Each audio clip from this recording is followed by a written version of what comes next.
Connaître les trajets d'évacuation et l'emplacement des points de rassemblement est un élément clé de la préparation aux urgences. Commençons par les trajets d'évacuation. Il s'agit du chemin à emprunter pour quitter un bâtiment de la manière la plus sécuritaire et la plus directe possible en cas d'urgence. Ces trajets sont tracés de sorte que les gens puissent évacuer les lieux et se diriger à un point de rassemblement en toute sécurité.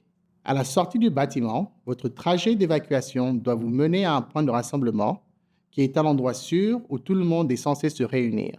Voici quelques éléments à prendre en considération au moment de tracer et de baliser les trajets d'évacuation et de déterminer les points de rassemblement.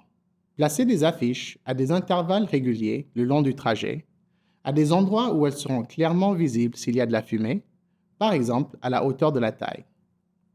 Si ces indications sont affichées à longueur d'année, les membres du personnel les regarderont de temps en temps, ce qui augmente la probabilité qu'ils se rappellent le chemin à emprunter en cas d'urgence.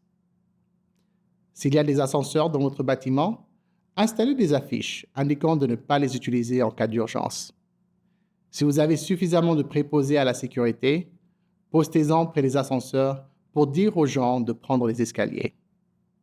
Les panneaux de sortie doivent être bien visibles et faciles à repérer. Assurez-vous que vos plans et procédures d'évacuation tiennent le personnel à l'écart des chemins empruntés par les premiers répondants qui arriveront sur les lieux.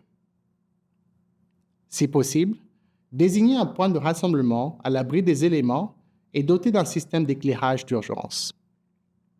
Sinon, les gens n'y resteront pas en cas de mauvais temps, ce qui compliquera le dénombrement du personnel. Merci de l'intérêt que vous portez au programme Évaluation et de votre engagement à renforcer la sécurité et la préparation au sein de votre organisation.